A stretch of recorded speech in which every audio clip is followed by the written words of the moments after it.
What is up, guys? Tyler here with Secure Team. There's a couple of things that I want to talk about today and that I want to show you, so be sure to watch this entire video. I want to touch base on the Dr. Greer interview that I just posted, as well as some other things. But first, I want you guys to check out this amazing footage that you're seeing here of what can only be described as, well, what appears to be some sort of flying disc-shaped UFO that was spotted hovering in the distance behind the International Space Station before finally darting away at a very high rate of speed. Now, this was discovered by my friend and fellow YouTuber StreetCap1. The shot starts with this sort of off-white, yellow-colored disc. I mean, it's clearly a disc shape, and we've seen many of these, not exclusively only around the space station. But if you're even remotely up to speed with ufology and the alien phenomenon, you'll know that the flying saucer, the disc, is one of the most commonly seen and spoken about craft that has been witnessed by hundreds of thousands of people over Earth, in space, above the moon. And so we see this thing sitting here, and just look how quickly this thing darts away. Oddly enough, just as the camera switched to this angle. So this thing moves as if it knew that the camera was suddenly watching it. It was in the frame, and then we see it start to move backwards. It picks up speed before finally shrinking due to the laws of perspective as it blasted backwards. And this is an amazing piece of footage here. You know, we have documented these things for years, and I think that a piece of footage like this ties in perfectly with the recent interview that we conducted with Dr. Stephen Greer that we just posted. And if you guys haven't seen that interview yet, be sure to head over. We spent about an hour and a half with Dr. Greer, who, if you don't know, is a pioneer of this research. He's got 30 years of experience. He is the founder of the Disclosure Project, and he recently came out with a new film called Unacknowledged, which many of you, I'm sure by now, have heard about. You know, I know a lot of you have already watched the interview, and, you know, I've gotten so far an amazingly kind and warm response from you guys, and those of you who had a chance to see it. Now, as I had previously indicated, this was the first interview I've ever done on the channel. And, of course, add to that the fact that my first interview was with arguably the biggest and most well-known researcher of this field. And so, as you can imagine, that added a little bit of pressure. I wanted to make it a good interview, but being this was the first time I had actually met Mr. Greer in person, or had been face-to-face with him, you know, I wanted to listen to what he had to say. Now, I had a ton of questions to ask him, and in the interview, you'll probably see me looking down a bunch of times because, you know, I had a stack of papers stapled together with questions from fans, questions of my own. I had an entire list. And, you know, at the beginning of the interview, I even told Dr. Greer that I had all of these questions. But I really only got to ask maybe 4 or 5 questions for the entire hour and a half. And that's mainly because Dr. Greer is, we'll say, extremely thorough in his answers. You know, you ask him a question and he doesn't just give you some one-off 50-second answer. He goes in depth and, you know, thoroughly answers that question.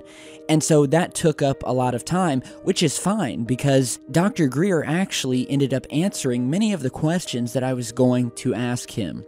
However, I know that there were many topics and questions that I didn't get to present, and that's all right, you know, because we are going to have Dr. Greer back, as well as other researchers. You know, this interview was a first for the channel. It was more of an introductory interview so that I could get to know Dr. Greer. I could be respectful and sit back and just let him talk without interrupting him, without arguing with him. And that allowed me and you guys to really get to know Dr. Greer, what he was about. You know, there's many of you out there who don't know him or do, but don't know much about him. And so with this interview, I wanted to take a step back, whereas every other day of the week in all of my videos, I'm very confrontational, I'm very opinionated, I'm very stern and set in my beliefs most of the time. But in this interview, I simply wanted to let Dr. Greer say what he wanted to say, and despite the fact that I didn't get to pose every question I wanted to, I think the interview was an amazing success. And, you know, I'm just happy to have him here. Whatever your opinion of the man is, whether you think that he's a CIA shill, whether you think that he is a pioneer, the point of this channel is to learn, to analyze, but also listen. And I think before we jump the gun, we need to listen to all sides and to all people. And so, again, I just want to let you guys know that this is just the first of many interviews to come. And on the next one, I will get to many of the questions I didn't get to ask today. And I want you guys to know that I'm also currently in talks with another very famous man who has been in the headlines over the past couple of years. And that man, of course, is Paul Hellyer, who, if you don't know, is the ex-defense minister of Canada, who a couple of years back came out and admitted that we were being visited, that the governments and the media were covering it up, and has since become a vocal proponent of this research. So I am in talks with him at the moment to do an interview, so I want you guys to look out for that. And, you know, I think this is going to be an amazing direction that we're taking the channel in. Now, we're always going to be posting the normal videos that made this channel what it is, but peppered in there, I'd love to do some more interviews and get some of the biggest names in this field on the channel and do it in a way that's respectable. Whereas with many other channels and interviewers who love to butt in and interrupt and argue and promote their own set of beliefs, I want to take the approach of that of a listener, whereby which we respect the people who come on the channel and do interviews with me, while at the same time promoting a civil discussion that is productive and allows you guys to make up your own minds, as always. So, before we end today's video, I have one more bit of news, and that is, well, it's actually kind of a sad day, because I have just found out that one of the biggest websites that for years now has been devoted to publishing daily UFO news, whether it be photos or video or news stories, much like we do here on the channel, appears to be closing its doors. And I am, of course, talking about the website UFOsightingsdaily.com, which is operated by Scott C. Waring and has, again, for years now, been an extremely valuable and popular website where Scott has continually and on a daily basis published any and all news relating to the subject of UFOs and aliens. And, you know, we have featured many of the stories that he has. His website has been featured in the mainstream media, on TV shows like Ancient Aliens on the History Channel, you name it. And, you know, it's one of the oldest and long-standing UFO research websites. And so today I was very sad to see that Scott's latest post on the front page of the website indicated that UFO Sightings Daily would be coming to an end. You're seeing that post here, which is entitled, "My Last Post. Thanks for 7 years of support. We have accomplished a lot together." And so he briefly talks about the starting of his website in 2010. And so without really explaining why, he states that he will still be around, but will not be posting anymore.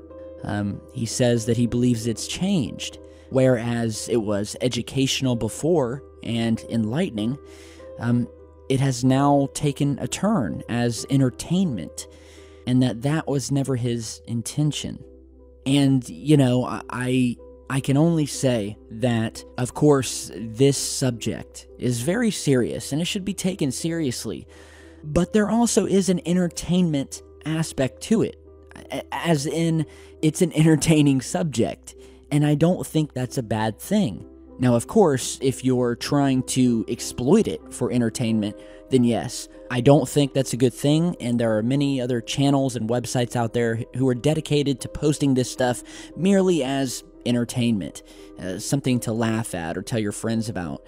But there are many of us out there who do take it seriously and who present the evidence in an entertaining way, because it is entertaining, it is addictive, but in a serious manner as well, just like we do here on the channel and just as Scott has done over the years. So my final thought today is that, Scott, if you happen to listen to this or watch this video, I hope you will reconsider closing down the website, and hopefully you will be back soon doing what you do best, and that is reporting on this subject that I know you love. So with that, thank you guys for stopping by today. Head over to UFO Sightings Daily and show Scott some love if you can, and let him know that his work is valuable. And big thanks to Dr. Greer and all of the future people that we will be interviewing on the channel.